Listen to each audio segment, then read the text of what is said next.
For decades, a boxy yellow giant ruled the chaotic streets of America. It wasn't built for speed, for style, or to impress the neighbors. It was built for one purpose: to survive. This is the story of the Checker cab, a vehicle born in the cutthroat world of taxi wars, engineered to withstand relentless punishment, and which somehow evolved into an unlikely beloved icon of urban life. Its journey is a tale of stubborn focus, a direct challenge to Detroit's entire philosophy, and a quiet disappearance that left a hole in the city's soundtrack. Most automotive companies dream of capturing the public's imagination, of selling to families and individuals. But one company, from its very inception, had a single, stubborn customer in mind: the professional taxi operator. This single-minded focus would define its every decision, forge its unique identity, and ultimately place it on a fascinating collision course with the titans of the American auto industry. It was a David and Goliath story played out on the gridlocked asphalt of New York, Chicago, and countless other cities, a battle not for market share, but for an entire philosophy of what a car should be. Welcome to Car History. Today we're turning the meter on. Our story begins in a fog of industrial maneuvering.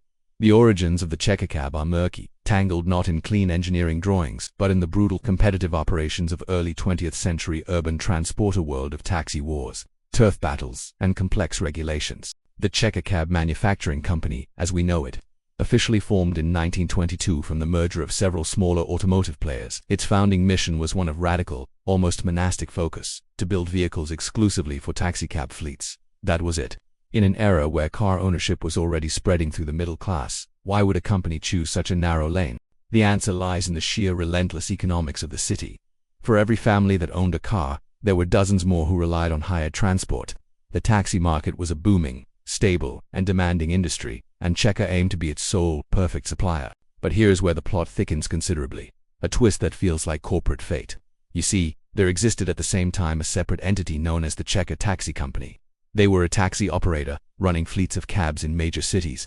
For years, these two Checkers shared a name but operated independently: one, a manufacturer crafting the tools; the other, a service company using them. It was a confusing overlap that would soon become a defining merger. The inevitable consolidation happened. The manufacturer, Checker Cab Manufacturing, eventually purchased the operator, Checker Taxi. Imagine the business model this created: a car company that also owned and operated one of the nation's largest taxi fleets. They became, in essence, their own primary customer. This vertical integration was brilliant for control, but raised immediate and serious questions. Eyebrows shot up in boardrooms and courtrooms. Was this not the definition of a conflict of interest? Could it stifle competition? Legal scrutiny followed, with investigations probing the arrangement. Checker's defense was characteristically straightforward and rooted in their product's quality. Their cars were simply the best, most durable machines for the job, making them the natural, logical choice for any taxi operator, themselves included. It was an argument built on steel and grit, not marketing.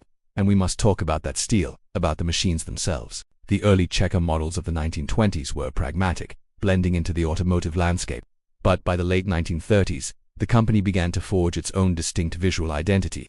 The 1939 Checker Model A stands as a masterpiece of this era rolling sculpture that asked, is this Art Deco on wheels, or has a medieval knight's armor been translated into automobile form? Its most striking feature was the headlights, housed not in simple pods but within ornate chrome-trimmed pieces shaped like heraldic shields. The car also featured an ingenious landaulette roof design, where the rear section over the passengers could be opened electronically, offering an open-air tour of the bustling metropolis, a luxurious touch and a purely functional vehicle. This was a car that understood its role in the theater of the city, offering a moment of grandeur in a simple ride. Then, the world shifted. World War II brought all civilian auto production to a halt, and Checker dedicated its facilities to the war effort. But in the quiet moments of that global conflict, the company's engineers dreamed. In the impending peace, they envisioned a radical future for urban transport. They sketched and prototyped vehicles like the Forward Control Model B, a compact, space-maximizing design that we would unmistakably recognize today as a minivan, a concept appearing a full 4 decades before the minivan became a mainstream category. They even experimented with compact front-wheel drive layouts, packaging all the mechanical components neatly to free up cavernous interior space for passengers and cargo. These were bold, visionary concepts from a relatively small player, proving that innovation wasn't the sole province of the giant corporations in Detroit. But post-war reality has a way of tempering dreams. Checker returned to the market with a conventionally styled A2 model in the late 1940s. It was a practical, non-nonsense car, but by the mid-1950s, its design had become hopelessly antiquated when parked next to the soaring tail fins and chrome-laden fantasies rolling out of Detroit. The automotive world was chasing glamour, and Checker was still building a tool. This growing visual disconnect highlighted a core tension between the industry's desire for novelty and Checker's commitment to timeless utility. The company's response was the 1956 A8. This was not a retreat, but a doubling down on its core philosophy. The A8 was taller, noticeably boxier, and utterly unapologetically utilitarian. If you needed a generic, royalty-free illustration of a car for a magazine article, you would likely pick the silhouette of an A8. For Checker, form followed function with a religious fervor. This purity, however, illuminated a profound and dangerous vulnerability. Checker's entire existence was lashed to the volatile fortunes of the taxi market. A single change in municipal regulations, a shift in permitted vehicle dimensions, a new emissions rule could cripple the company overnight. For the Detroit Giants, the taxi trade was a profitable side business. For Checker, it was a lifeline and a potential anchor. Their survival depended on the political and economic climate of cities, a precarious position for any manufacturer. The survival move was both obvious and audacious. Enter the mainstream consumer market. In 1959, the A8 platform was refined into the A9 and A10, now sporting the modern quad headlight design. This stable would give birth to the vehicle that cemented Checker's place in history, the Marathon. This is the shape we all remember, the definitive yellow cab of a million movie scenes and city memories. Its design, finalized in the late 1950s, would remain visually unchanged for over 20 years, a stunning act of consistency in an industry obsessed with planned obsolescence. In a world of annual model changes, the Marathon was a monument to the idea that good design, if truly fit for purpose, never goes out of style. To understand its appeal, you have to step inside. The rear passenger compartment isn't merely spacious, it's architecturally generous to the point of absurdity. An adult can sit back, stretch their legs out fully, and their shoes will not touch the back of the front seat. This legroom rivals or exceeds that of a modern, full-size luxury sedan. That tall, upright, boxy silhouette was no aesthetic accident. It was volumetric engineering. The car sat high on its frame, and a clever drivetrain layout created a completely flat floor. There was no transmission tunnel to rob space. The upright roof allowed even tall passengers to wear a hat comfortably. And then there were the signature jump seats. Fold them out from the walls, and this four-door sedan could, in a pinch, carry 8 people. It was a marvel of practical design, a vehicle where every cubic inch was meticulously allocated for human use, not stylistic pretense.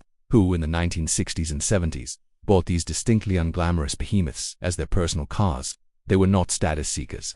Contemporary reviews and dealer anecdotes paint a vivid picture of the Checker person. They were the ultimate pragmatists, immune to the flashy advertising of Detroit. They were physicians, engineers, university professors, people who valued quantifiable metrics over styling trends. They were famously the type to pay for a car in cash, to value miles per gallon and years of potential service over horsepower and grille design. As one period observer memorably noted, there were people who built wealth not through soaring earnings, but through meticulous savings. The Checker was their automotive embodiment, a statement of rational defiance against the consumerist car culture. It was anti-fashion, and that was its greatest appeal to a certain discerning few. For a time, this strategy worked beautifully. Sales climbed through the 1960s. The lineup blossomed from the core sedan into station wagons, ambulances, hearses, and even formal limousines, the latter requiring minimal modification. As the cavernous interior was already limited, the zenith of this utilitarian expansion was the bizarre and wonderful Erebus, a massively stretched people mover built for airport shuttle services. An Erebus could be as long as a contemporary imperial coupe but carry 9 or 12 passengers. It represented the logical extreme of the Checker ethos. Taking the philosophy of maximum people hauling to a surreal conclusion, it was less a car and more a motorized room. Yet this unique business model was also a trap. Checker was, at its heart, a taxi manufacturer that dabbled in passenger cars. General Motors, Ford, and Chrysler were passenger car giants that dabbled in the taxi market. This fundamental difference became catastrophic as the 1970s unfolded. New federal laws mandating improved safety, lower emissions, and better fuel economy descended on the industry. The aging Marathon, for all its rugged durability, was a relic in this new world. It was heavy, thirsty, and its design lacked the modern crumple zones and emissions controls now required. The very constancy that was its strength became its greatest liability. Updating the Marathon to meet these new standards would have meant a complete, costly redesign of its very architecture, erasing the cost benefits of its long production run. Checker knew it needed a new generation, and fast. The company embarked on a desperate, innovative scramble for survival. They partnered with former General Motors executives and even courted Volkswagen. Plans eventually crystallized around General Motors' new wave of front-wheel drive X cars. Specifically the Chevrolet Citation. The Galva 2 project was born, a modern space-efficient hatchback-style taxi that aimed to retain the Marathon's interior room in a more efficient package. Prototypes were built, a custom body styled, but the timing was disastrous. America was in a deep recession, embroiled in a second oil crisis, and the taxi market was contracting. Furthermore, the Chevrolet Citation itself became infamous for reliability issues, one of GM's most notorious failures. The cost of developing and tooling up for an all-new vehicle was astronomical for a small company like Checker. The gamble was simply too great. Facing a bleak financial reality, the board made a brutal all-or-nothing decision. In July of 1982, the last Checker Marathon, a car whose basic design was older than many of the workers building it, rolled off the assembly line in Kalamazoo, Michigan. The decision wasn't just to end the old model. It was to abandon the taxi manufacturing business entirely. An era, defined by the rattle of a heavy door and the scent of worn vinyl, had quietly ended. The factory fell silent on a chapter of automotive history that valued substance over shine, longevity over novelty. Yet, the legacy of the Checker is a study in paradox. These machines, designed for a hard, short life, displayed a legendary longevity. They didn't vanish from the streets overnight. They were built to last, and they did, often accumulating hundreds of thousands of miles. The last officially licensed Checker taxi in New York, a 1978 model named Jenny, was finally retired in 1999 after 21 years of service and nearly 1 million miles on its rugged frame. Simultaneously, the Checker secured immortality as a celluloid icon, becoming the default visual shorthand for taxied in countless films and television shows set in the mid-20th century. Its very shape evokes a specific time and place in the American psyche. But this cultural presence masks a curious absence. As tools, not treasured objects, most Checkers were literally worked to death. When they finally wore out, they were unceremoniously scrapped, their durable frames recycled. Consequently, the cars that once swarmed every city corner are now surprisingly rare, especially the pre-marathon models.